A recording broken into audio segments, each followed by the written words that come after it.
돌이켜보니 국민학교, 저는 아직도 국민학교, 초등학교보다 국민학교가 더 익숙한 것 같아요. 제가 부천 남 국민학교 출신인데요. 국민학교부터 시작해서 대학원까지 좀 많은 학교를 다닌 것 같아요. 많은 학교를 다녔는데 그 중에 제가 아직도 제일 감사하게 생각하는 학교는 비록 아직 졸업은 못했지만 인생이라는 학교예요. 인생학교. 저는 제일 감사하고 있습니다. 저의 인생학교에 한 부분이 있어요. 18살 때 이민을 와서 저는 그것이 미국에서 시작된 인생학교라고 생각을 하는데요. 18살이면 장성한 청년의 나이대인데 갑자기 미국에 와 있더니 말도 못하는 바보, 듣지도 못하는 바보가 되어버렸어요. 그래서 고작 할 수 있었던 일들이 밤에 청소하는 일이었죠. 남의 쓰레기통을 비우며 재터리를 피우며, 그때는 사무실에서 담배 피우는 사람이 많았어요. 청소부로 일하면서 다녔던 그 인생학교, 사실 돌아가고 싶지 않습니다. 저는 절대 그 시간으로 돌아가고 싶지 않습니다.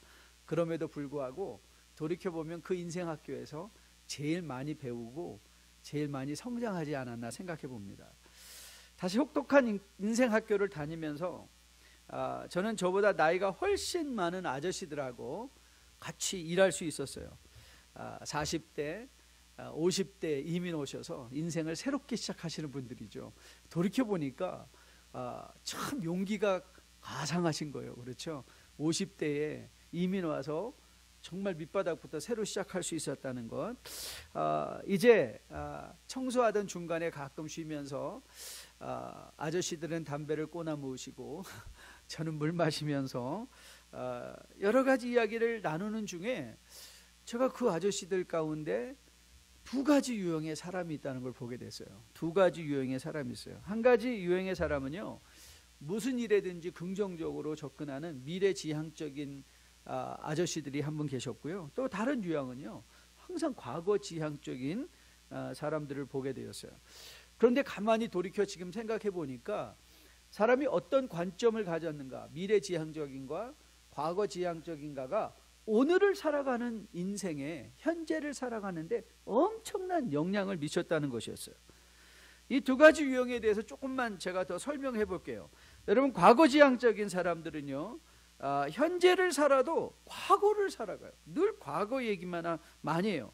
어디에나 과거지향적인 사람들이 많이 있지만 특별히 이민사회에는 이런 유형의 사람들이 많이 있는 것 같아요. 이런 분들의 캐치프레이즈가 있죠. 여러분에게 가끔 나누는 제 과거 간증 중에 이런 분들의 캐치프레이즈는 뭐냐면, 내가 왕년에는 내가 왕년, 맨날 왕년 얘기해요. 그래서 제가 다녔던 인생학교에서 제가 18살 때부터 얼마나 나라 걱정을 많이 했는지 여러분 아시죠? 예, 제가 나라 걱정 많이 했습니다. 왜냐하면 왕년에 너무나 유능한 사람들이 다 미국 와버려가지고 한국 망하는 줄 알았어요.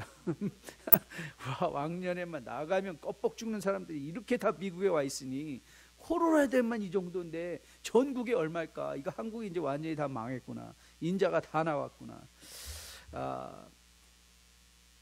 여러분, 우리가 흔히 이 과거지향적인 사람의 특징 중에 하나가 뭐냐면, 과거를 부풀린다는 건 현재가 불만스럽다는 것이거든요. 현재에 대한 엄청난 불만들이 참 많이 있습니다. 왜냐하면 이 현재를, 그래서 사람들은 과거지향적인 사람들일수록 현재를 치장하고 싶어 합니다. 그래서 실력도 안 되는데 좋은 집을 사고 싶고, 아니면 빚내서라도 좋은 옷을 입고 뭐 기마 있으며 마시고, 그리고 또 차 사고 하는 일들이, 그런데 가만히 돌이켜보면 그게 현재를 치장하려는 치장인 걸 보게 돼요. 현재를 치장하는 거죠. 그런데 반면에 미래지향적인 사람들은요, 미래의 소망을 가지고 현재를 삽니다. 그래서 현재는요, 미래를 향한 디딤돌이 돼요. 그러니까 지금 현재 내 모습이 어디에 있는가가 중요한 것이 아니라, 지금 현재의 상황이 중요한 것이 아니라 이 상황이 나로 무엇을 하게 할 것인가의 기대감이 더 중요한 거예요. 이분들은. 그래서 이분들은 항상 꿈이 있어요. 꿈. 그래서 내가 지금 이렇게 청소하지만 내가 이렇게 1, 2년 열심히 아끼고, 지금 힘들지만 모아서 내가 조그마한 비즈니스라도 한번 해봐야지. 미래에 대한 꿈을 가지고 현재를 사니까 이분들은 현재를 치장할 필요 없어요. 현재는 현재대로 살아내면 돼요. 현재를 치장하거나 변장하려 하는 것이 아니라 오히려 현재에 충실하죠. 그리고 현재를 부끄럽게 여기지 않죠. 여러분, 현재를 부끄럽게 여기는 사람들은 어떤 사람이죠? 네, 미래가 없는 사람들이에요. 미래가 없는 사람들은 현재가 부끄러워요. 하지만 미래가 있는 사람들은요, 현재가 자랑스러워요. 그래서 저는 그런 말 많이 들었어요. 저 주변에 같이 청소할 때 항상 저희 아저씨들이 40, 50 넘은 아저씨들이 항상 저한테 그랬어요. 미스터 정은 좋겠어. 미스터 정은 좋겠어. 항상 그랬어요. 아니, 속된 표현으로 지도 청소하고 나도 청소하는데 뭐 내가 더 좋은 게 있어. 저는 어린 마음에 그렇게 생각했거든요. 근데 그분이 했던 말들은 이런 말이었어요. 너는 그래도 지금 일하는 것이 미래의 디딤돌 아니냐, 이 말이었어요. 소망이 있지 않느냐. 소망이. 맞아요. 그때 제가 이런 믿음에 예수 믿기 전이었어. 너무 아쉬운데요, 제가 정말 예수님을 알고 예수님과 동행하며 미래의 지향적인 삶을 살 수 있었다면 저는 그 현재를, 그때의 현재를 훨씬 더 보람 있게 지낼 수 있을 것 같다는 생각이 들어요. 자, 오늘 이 아침에 저는 여러분에게 묻습니다. What kind of people are you? 자, 여러분은 어떤 분이세요? 여러분은 스스로를 과거 지향적으로 생각하십니까? 아니면 나는 미래 지향적인 사람이야 라고 생각하십니까? 아마 모르긴 몰라도 여러분이 어떤 의식을 갖고 살아가는가는 지금 오늘 여러분의 살고 있는 삶에 엄청난 영향을 미치고 있을 것입니다. 오늘 우리는 본문에 들어가서 이제 주님께서 제자들과 함께 대화하는 장면에 끼어들려고 생각을 합니다. 여러분이 우리가 이미 어제도 보았던 것처럼 주님께서는 제자들을 부활하신 후에 내버려 두신 것이 아니라 그들과 40일 동안 시간을 함께 보내셨죠. 시간을 함께 보내시면서 제자들에게 뭘 가르쳐 주시고 뭘 함께 대화를 나누셨다고 그랬죠? 기억하십니까? 3절 말씀인데요, 3절 말씀을 보면 이렇게 나와 있습니다. 그가 고난받으신 후에 또한 그들에게 확실한 많은 증거로 친히 살아계심을 나타내사, 자, 후반부터 같이 읽습니다. 40일 동안 그들에게 보이시며 하나님 나라의 일들을 말씀하시니라. 하나님 나라의 일들. 자, 그런데 이제 이 말씀을 듣고 있는 제자들이 어떻게 반응했는가를 보려고 해요. 그래서 오늘 우리는 제자들을 거울 삼아서 우리 인생을 비춰보려고 해요. 우리 인생을 비춰보면서 과연 우리는 어떻게 우리의 삶을 다시 reconfigure, 어떻게 realignment, 다시 조정을 해서, 여러분 가끔 여러분 차를 수리하러 가져가면 you need an alignment 그렇게 얘기하잖아요. alignment. 그 alignment가 뭡니까? 바퀴의 방향을 잘 맞춰줘서 운전대가 삐뚤어져 있어요. 가만히 나는 똑바로 가고 있는데 차는 어디로 가고 있어요? 삐뚤어 가고 있어요. 그래서 우리는 뭐 해야 돼요? realignment. 그러니까 사실 이 주일 예배가 왜 중요하냐? 주일 예배는요, 매일 우리가 함께 출애굽해서 함께 모여 우리의 인생을 realignment 하는 거예요. realignment. 내가 정말 똑바로 가고 있는가? 내가 가고 있는 길이 정말 맞는 길인가? 그래서 우리의 인생이 realignment 되어서 가는 길에 의미가 있고 가치가 있는 것이죠. 여러분, realignment가 안 되면 처음에는 조그만 길 같지만 그것이 인생의 나중에 끝에 가서 보면 엄청난 차이가 나는 거 여러분 아시죠? 달에 가는 일에 달에 갈 때 인치와 센티미터를 헷갈려 가지고 철저하게 처음에는 1cm의 조그만 차이가 달까지 갔더니 이건 달을 완전히 비껴나가는 계산이 되어서 실패했던 과학 실험도 여러분들은 기억하실 거예요. 그래서 오늘 우리는 realignment 할 거예요. 우리의 마음을 realignment 하는 거예요. 우리의 삶을 realignment 하는데 저는 제자들을 이제 우리의 거울로 삼아 저는 오늘 이 아침 시간에 여러분의 인생이 꼭 realignment 될 수 있게 되기를 주님의 이름으로 축복드립니다. 자, 그러면 어떻게 시작할 것인가? 제자들이 주님께 나와 물어보는 질문으로 시작을 하려고 합니다. 자, 6절 말씀인데요. 자, 6절 말씀을 같이 한번 읽어보도록 하겠습니다. 같이 읽습니다. 시작.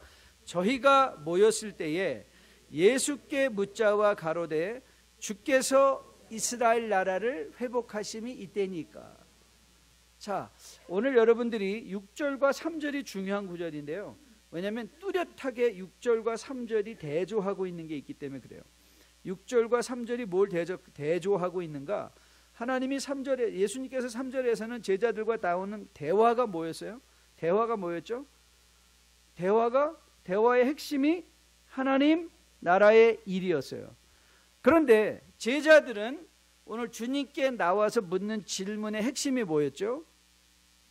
이스라엘 나라의 회복이었어요.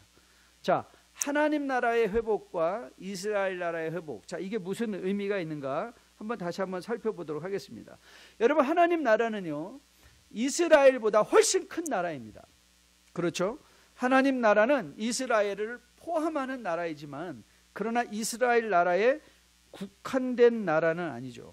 여러분, 주님께서 펼쳐가기 원하시는 하나님의 나라는 어떤 나라였죠? 네, 하나님의 나라는 종이나 자유자나 이방인이나 유대인이나 남자 여자나 할 것 없이, 고관이나 노예나 할 것 없이 모두가 다 평등하게 하나님의 자녀로 서서 이 세상 위에 하나님의 공평과 하나님의 정의가 세워져서 하나님이 왕이 되시는 그 나라가 하나님의 나라입니다. 반면에 이스라엘 나라는요, 네, 유대인들이 기득권이 되어 아직도 유대인들 가운데에 남자 여자의 구별이 있고 들어갈 수 있는 성소에 뜰이 있고 들어가지 못하는, 그래서 나뉘어진 나라, 이방인과 유대인이 나눠진 나라, 종과 자유자가 나눠진 나라, 불경한 자와 불경하지 않은 자가 나눠진 나라, 남자가 여자가 나눠진 나라. 여러분, 그래도 놀랍지 않습니까? 예수님은 하나님의 나라의 일을 말씀하셨는데 제자들은 뭘 듣고 있었어요? 이스라엘 나라 말만 듣고 있었던 거죠. 이게 무서운 겁니다. 이게 여러분이 생각해 보셔야 될 중요한 문제예요. 예수님은 하나님 나라 일을 말씀하셨는데 이 제자들은 뭘 듣고 있어요? 이스라엘 나라 말을 듣고 있어요. 그러니까 저는 늘 설교할 때 하나님 앞에 기도합니다. 하나님, 왜냐하면 우리는 성향상 듣고 싶은 말만 듣는 사람들입니다. 그리고 그것만 들립니다. 다른 건 안 들려요. 그래서 우리가 믿음이 성숙하다는 것은 무슨 뜻이냐면, 내가 듣고 싶은 말만 듣는 것이 아니라 들어야 할 말을 듣는 거예요. 여러분, 인간관계도 마찬가지예요. 성숙한 사람은 상대방이 하는 말을 듣는데, 성숙하지 않은 사람들은요, 상대방이 하는 말을 듣지 않아요. 자기가 듣고 싶은 말만 들어서 그걸 꼬투리 잡아서 끊임없이 물고 늘어지는 것들을 우리는 충분히 경험하죠. 바로 그 일이 여기서 일어나고 있는 것이죠. 다시 말하면 오늘 제자들은요, 예수님은 하나님의 나라라는 미래의 소망을 제시하고 계신데, 이스라엘 제자들은 과거의 이스라엘로의 회귀를 꿈꾸고 있어요. 우리가 좋았을 그때, 우리가 왕년에 다윗이 왕되어서 우리가 한 국가를 이루었을 때에. 근데 여러분, 사실 우리가 흔히 유대인들이 놀랍다, 유대인들이 위대하다, 막 그렇게 말 많이 하잖아요. 근데 여러분 한번 생각해 보세요. 유대인들 가운데 여러분, 유대인 회사 중에 세계 넘버1 떠오르세요? 확 떠오르시나요? 유대인 회사 중에 세계에서 넘버1. 그러면 변방에 보잘것없는 한국에서 넘버1 삼성 딱 나와야죠. 삼성, SKG, 세탁기, 냉장고. 여러분, 이스라엘제 냉장고 써보신 적 있으세요? 여러분 요즘 베스트바이 가면 제일 사고 싶은 냉장고가 무슨 냉장고죠? LG. LG 냉장고. 여러분 제가 이 말을 드리는 것은요, 이스라엘 깎아내리는 것이 아니라 하나님이 이스라엘 향하여 가지고 계시던 목적은 그들이 슈퍼파워 되는 적이 한 번도 없었어요. 그리고 사실 여러분이 역사를 돌이켜 읽어보시면 이스라엘이 세계의 강국이었던 적은 한 번도 없어요. 아니 그것이 그들의 목표가 아니기 때문에 그래요. 이스라엘이 강국이 되는 게 목표가 아니라 이스라엘은 하나님의 제사장의 나라가 되어 모든 세계에 하나님의 나라를 세우는 일에 쓰임받는 도구였지, 그들이 세계의 초강대국가 되는 게 목적이 아니었어요. 그래서 여러분 세계의 위대한 왕 중에도 다윗 하지만 여러분 다윗을 무슨 고레스에 비교하겠습니까?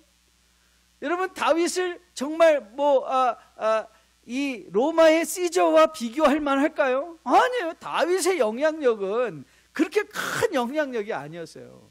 여러분 요셉이 아무리 정말 와 요셉과 같이 성공하자 그렇지만 여러분 유대인들은요, 성경의 유대인들은 거의 2인자였어요. 왜냐하면 그들은 1인자 되는 게 목표, 세계를 정복하는 게 목표가 아니라 하나님 나라의 종들이 되는 게 목표였기 때문에 그렇죠. 하나님 나라 안에서는 이스라엘이나 유대인이나 이방인이나 종이나 자유자나 할 것 없는 완전한 회복한 평등의 나라이기 때문에 그렇죠. 그런데 여러분, 자, 오늘 이 이스라엘의 문제가 뭐였나요? 네, 이들은 과거 지향적인 사람이 되어버린 거예요. 과거 지향적이 됐어요. 그래서 그들은 과거의 영광을 사모하고 있어요. 그리고 이들이 관심을 갖고 있는 건 뭐냐면, Are we ready? 이제 때가 됐나요? 무슨 때가 된 걸까요? 네, 이제 우리가 큰 소리 칠 때가 됐나요? 이거예요. 우리가 이제 큰 소리 쳐도 되나요? 그런데 이 과거 지향적인 과거의 영광을 사모하고 있던 이스라엘에게 이제 주님께서 교훈을 하십니다. 그게 이제 여러분과 저가 마음밭에 새겨 들어야 될 리얼라이먼트, 우리의 인생의 방향 수정에 관한 교훈이 이제 주님의 말씀을 통해서 우리가 배울 수 있는 것이죠. 자, 주님은 제자들에게 과거 지향적으로 이제 현재의 이 삶으로부터 탈피하기를 원하는 제자들이 물어온 질문에 대해서 이제 말씀하십니다. 자, 7절과 8절인데요. 7절과 8절 우리 같이 한 목소리로 같이 읽어보도록 하겠습니다. 같이 읽습니다. 시작.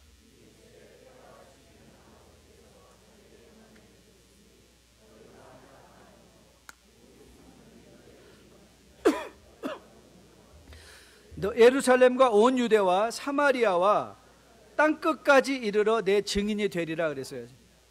자, 오늘 이 본문은요, 우리가 좀 더 깊이 다뤄야 될 본문인데 오늘 본문의 핵심은 여기서 찾을 게 아니니까 요건 간단하게만 다루고 넘어갈게요. 오늘 7절 8절에서 주님이 먼저 제자들에게 하신 교훈은 이거예요. 너희들이 던진 질문이 잘못됐다는 거예요. 자, 제자들은 뭘 물었죠? 하나님, 예수님, 이제 때가 됐습니까? Are we ready? 그러니까 그들이 말했던 때는 뭐죠? 우리가 기득권으로 올라가고, 이제 우리가 큰 소리 떵떵 치고, 우리가 종이 아니라 자유자가 되고, 이제 로마에 대해서 우리가 지금 한 소리 할 수 있는 그 때가 왔습니까? 라고 묻는 것이었죠. 그런데 주님 말씀하시는 거예요. 너 질문이 잘못됐다. 질문이 잘못됐다. 주님의 말씀에 의하면 제자들은 회복의 때를 알아야 할 필요가 없는데도 불구하고 그 때를 알기 원한다는 거예요. 여러분, 제자들이 이 회복의 때를 알기 원하는 이유가 어디 있다고 여러분은 생각하세요? 정말 더 나은 신앙생활을 하기 위해서요? 아니면 단지 개인의 이기심과 호기심을 채우기 위한 것이라고 생각하세요? 과연 여러분, 미래에 대한 주님께서 이날 오실 것이다 라는 그 정보가 우리의 신앙생활에 도움이 될까요? 아니면 해가 될까요? 요즘 의학계에서 가장 뜨거운 핫한 분야는 어딘가 하면 이 유전자 검사, 유전자 치료입니다. 자, 유전자를 통해서 이제 모든 질병을 미리 알기도 하고요. 또 유전자 치료를 통해서 불가능한 질병의 치유까지도 할 수 있는 그런 때가 이제 곧 도래할 것으로 믿어요. 요즘 메디컬 의학계에서는요, 어떤 유전자 검사는 한 특정한 개인의 사람들의 유전자 검사를 하면 그 병이 발병할 것인지 안 할 것인지 거의 70%까지 정확하게 진단을 할 수 있는 시험이 있다고 합니다. 특히 암과 관련돼서. 근데 여러분이 한번 질문 더 줘볼게요. 여러분이 이 유전자 검사만 하면 내가 그러니까 이거 암을 치료하는 거 아닙니다. 암에 걸릴 거다 안 걸릴 거다, 요거를 알 수 있는 확률이 70%라면 자, 여러분은 검사 받겠습니까 안 받겠습니까? 이게 쉬운 질문이 아니네요. 그렇죠? 예? 만일 받았는데 물론 받았더니 you have no chance, no cancer for you. 그러면 이야 시원하다 그래 좋겠죠. 그런데 받았는데 이런 거예요. 65% 정도. 그러면 여러분 65% 내가 암에 걸릴 확률이 65%라면 여러분 정상적으로 살 수 있겠어요? 이거 어떻게 좀 미리 잘라내는 방법 없어요? 이거 좀 도려내면 안 돼요? 띄어내면 안 돼요? 그런 마음 들지 않겠습니까? 그래서 한국 분들이 너무너무 정말 해학적이고 지혜가 있어요. 한국말에 그 말 있죠. 모르는 게 약이에요. 근데 또 이렇게 반항적인 분은 아는 게 힘이라고 생각하고 있죠. 야, 모르는 게 뭐예요? 약이에요. 모르는 거야. 그러니까 하나님은요, 우리가 알아야 될 지식을요, 때에 따라 알게 하세요. 내가 알아야 될 때. 왜냐면 때에 따라 갖지 않는 지식은요, 그건 필요 없는 지식이에요. 필요 없는, 내가 지금 필요한 지식이 있죠. 그 지식을 내가 필요할 때 알아야. 그렇죠? 많은 우리 나이 드신 분들이 후회하는 게 뭐죠? 내가 지금 알고 있는 걸 내가 어렸을 때 알았다면. 근데 문제는 뭐예요? 그때는 이미 지나가서 돌아가지 못하는 거잖아요. 여러분, 많은 경우에 세상에 가면 여러분 세상에 미래에 대한 예언의 지식들이 많이 있습니다. 그리고 한국교회 심심치 않게 지금도 한국교회에 영향을 미치고 있는 것 중에 하나가 시한부 종말론이에요. 여러분, 예수님이 언제 오신대? 그때를 자꾸 예언하는 거죠. 예언하는 거예요. 그때가 언제일 것이다. 그럼 그때가 올 때까지는요, 그럼 대부분 때에 흔들리는 사람들은 누구죠? 학생들로 치면 고3 시험 안 봐도 된대. 그리고 현재가 껄끄러운 사람들은 그냥 거기에 올인해버리죠. 그래서 여러분, 사회적으로 시한부 종말론 때문에 일어난 병폐들이 얼마나 많이 있습니까? 오늘 주님은 말씀하시는 거예요. 야, 너희들이 던질 건 그 때가 언제가 아니라 그때는 내가 원하든 원하지 않든지 하나님의 계획이 있으니까 그때는 소망으로 너희는 오늘 뭐 하라는 거예요? 증인의 삶을 살면 된다 이거예요. 자, 여러분, 주님이 오늘 우리에게 다가오시는 이 논리가 보이십니까? 주님은 말씀하시는 거예요. 우리가 알아야 될 건 때가 아니라 어떻게 살아야 되는가의 문제라는 사실을 우리에게 말씀하고 계신 거예요.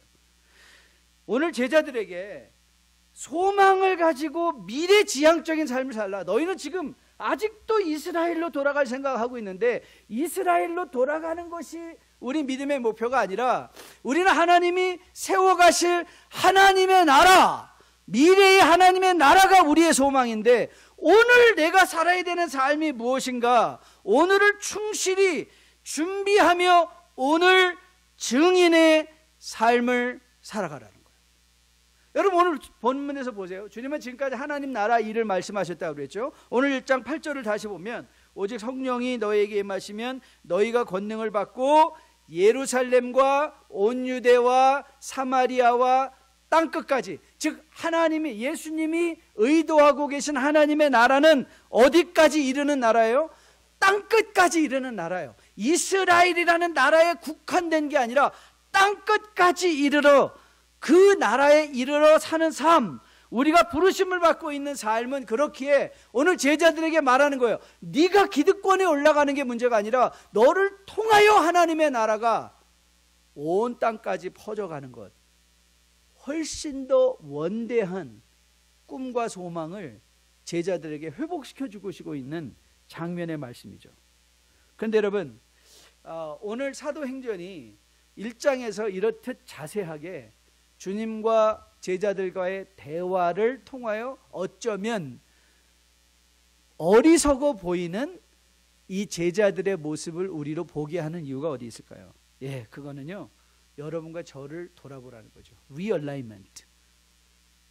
사랑하는 성도 여러분, 여러분에게 한번 묻고 싶습니다.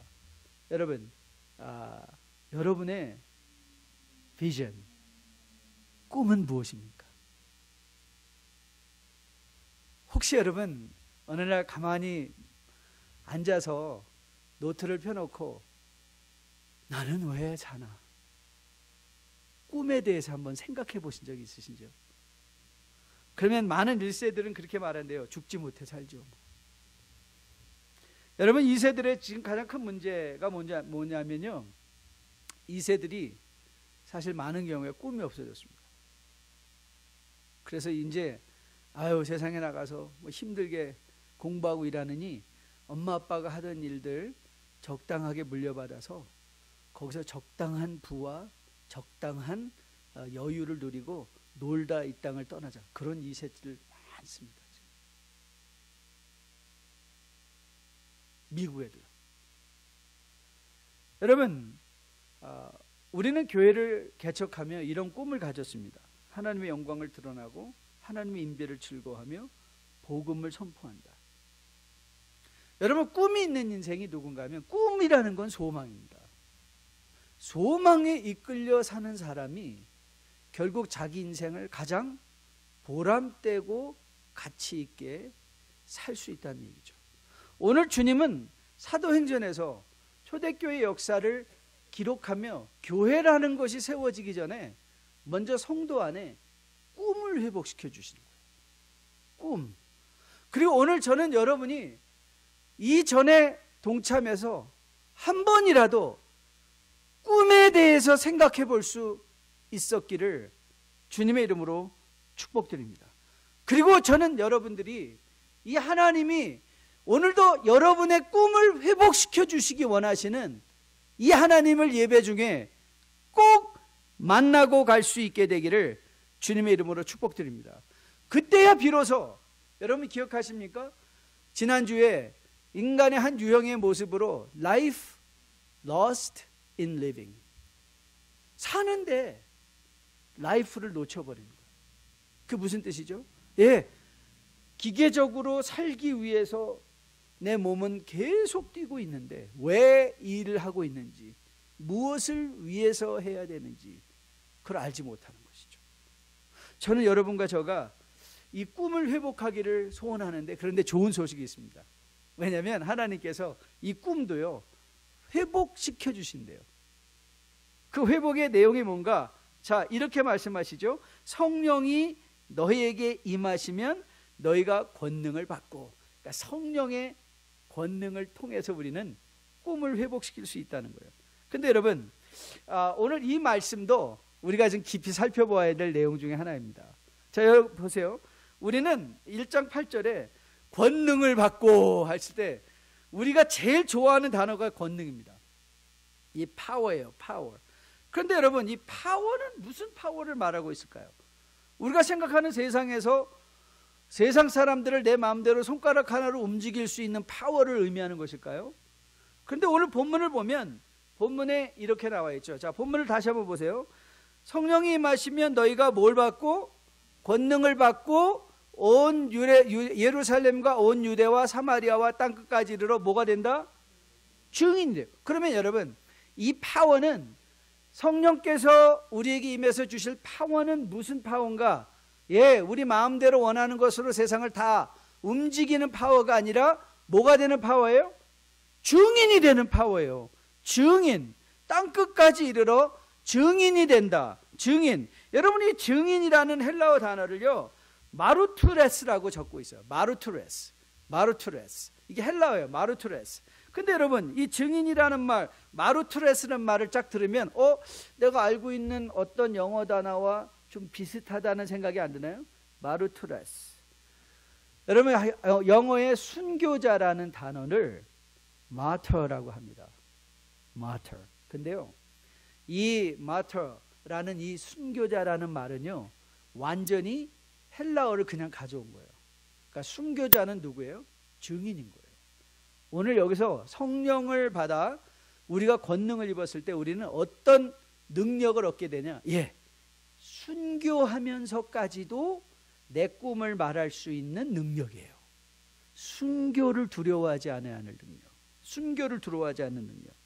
그래서 바울이 빌립보서에서 내가 능력 주시는 자 안에서 내가 모든 것을 할 수 있느니라. 여러분, 이 모든 것을 할 수 있다는 것은요, 그가 영향력을 가지고 모든 사람을 조종한다라는 뜻이 아니었어요. 그가 말한 내가 능력 주시는 자 안에서 모든 일을 할 수 있다면 나는 가난에 처할 줄 알고 부에 처할 줄도 알고, 그렇죠? 나는 낮아질 수도 있고 높아질 수도 있고, 나는 병이 있을 수도 있고 건강할 수도 있고, 나한테는 내가 지금 현재 어디 있는가가 상관이 없다는 거예요. 지금 내가 있는 현재의 상황은 주님께서 주시는 꿈으로 말미암아 그 꿈이 내 인생에 하나님의 능력이 되어서 오늘을 그 꿈으로 충만한 삶을 살아갈 수 있는, 그래서 내가 부자라고 교만해지지 않고 내가 가난하다고 비굴한 인생이 아니라 꿈이 있기에 오늘의 가난도 자랑스럽게 여기며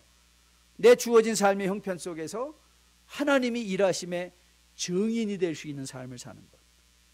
저는 여러분과 저 안에 사도행전을 같이 여행을 떠나면서 그 꿈이 꼭 회복될 수 있게 되기를 주님의 이름으로 축복드립니다.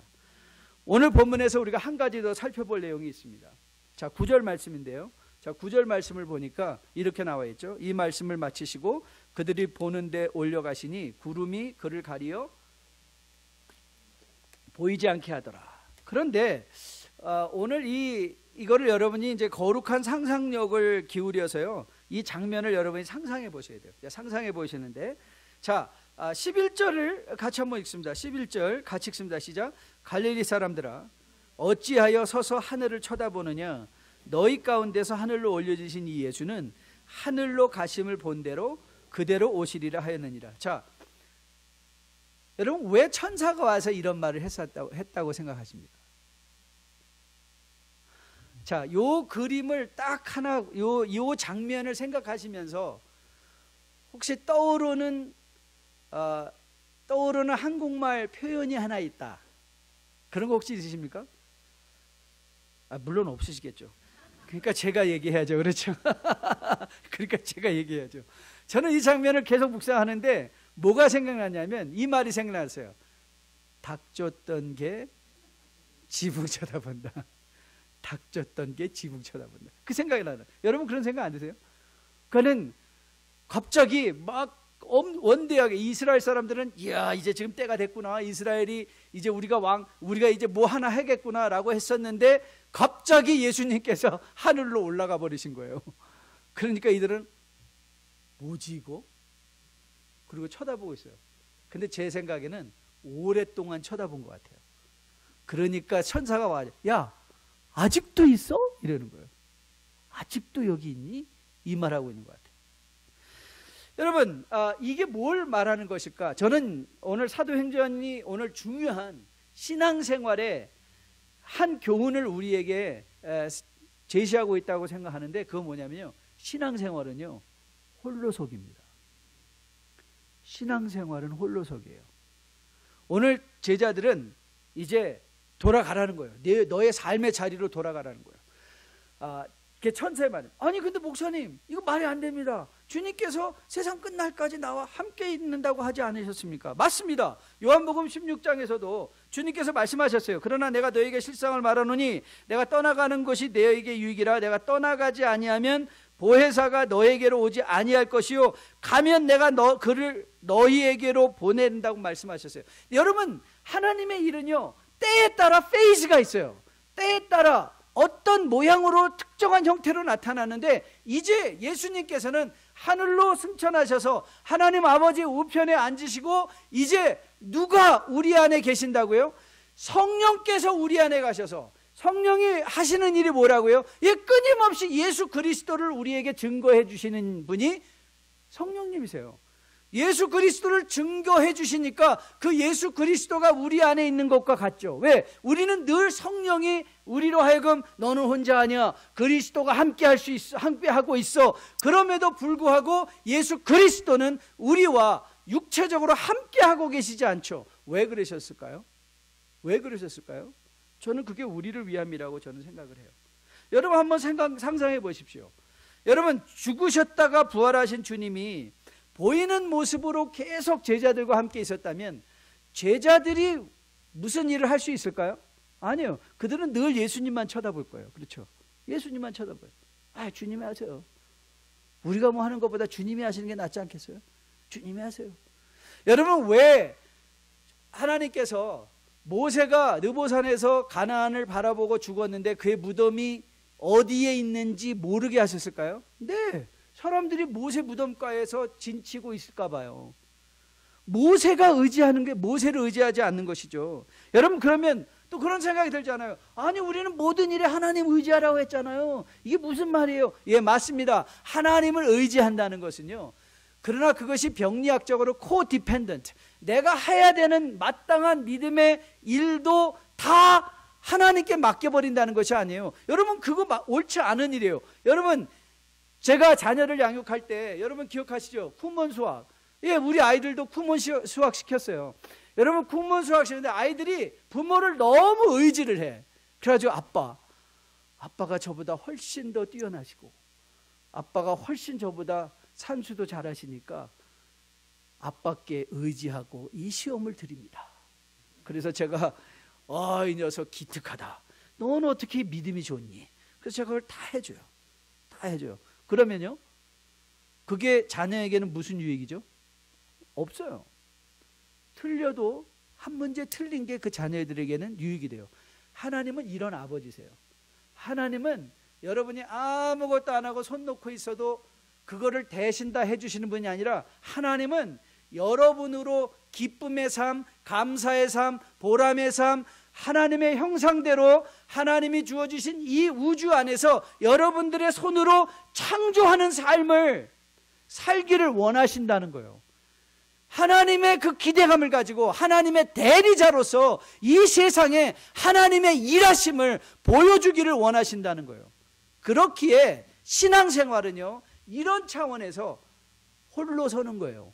홀로 서는 것. 오늘 천사가 이렇게 한탄하며 묻습니다. 왜 하늘만 쳐다보느냐? 왜 하늘만 쳐다보느냐? 여러분, 우리가 은혜 받으면요, 사람들이 은혜 받으면 교회 오고 싶어요. 아니요. 은혜 받으면 여러분의 삶의 현장으로 돌아가셔야 돼요.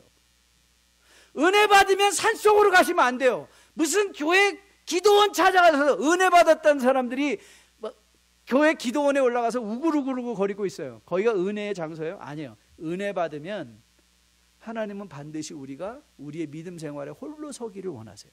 어디에서? 가정에서, 여러분의 직장에서, 여러분의 사업장에서 철저하게 하나님이 주인이심을 보여주며 그 삶을 살아내는 게 뭐죠? 그게 증인의 삶이에요. 증인의 삶. 최근에 제가 통계 하나를 읽게 됐어요. 금요일 날도 잠깐 소개했는데요. 통계가 가나안 성도에 관한 통계였어요. 가나안 아시죠? 안 나가는 성도. 그러니까 미국 한국 교회에 지금 현재 23%가, 그러니까 4명 중에 1명은 거의 교회를 안 나가고 있대요. 교인들이.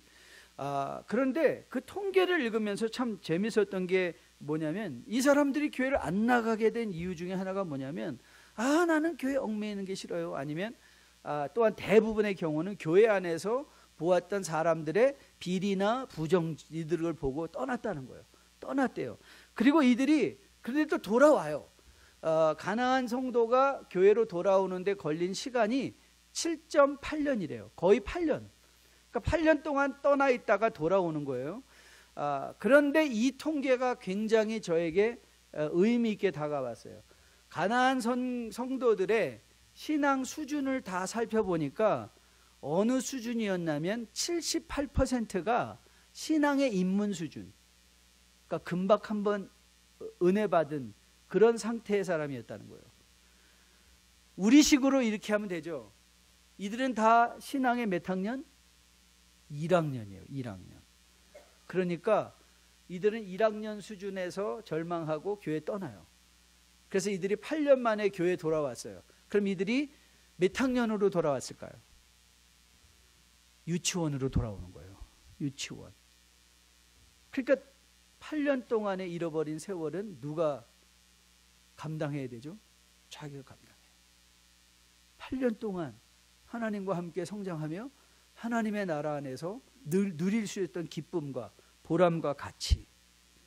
여러분, 신앙생활은요, 여러분에게 있어서 이제 사도행전은 이렇게 도전하고 있습니다.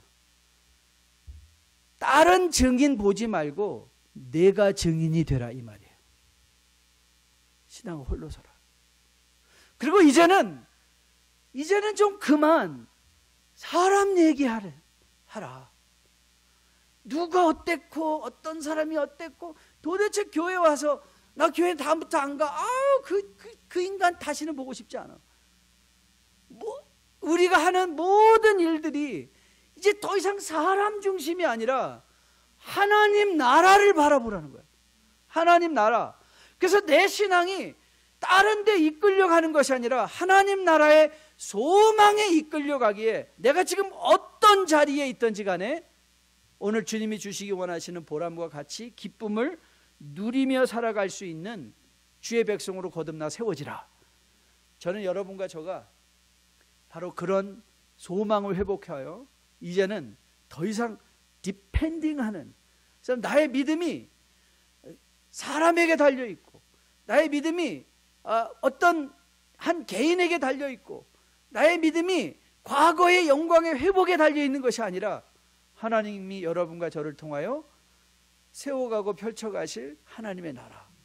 그렇게 오늘은 하나님이 나에게 주신 증인이 되는 최고의 찬스, 이거를 마음으로 고백하며 오늘 하나님의 나라의 삶을 여러분과 저가 살아낼 수 있게 되기를 주님의 이름으로 축복드립니다.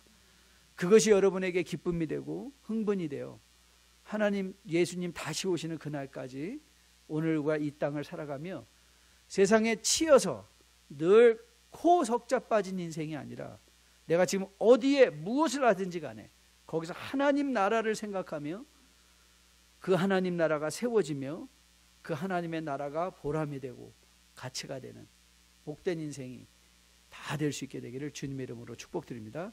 우리 다 함께 일어서 마지막 찬양하려고 합니다. 제가 이 마지막 찬양을 생각하고 또 함께 홀로 불러보면서 참 마음에 뜨거운 도전이 되었어요.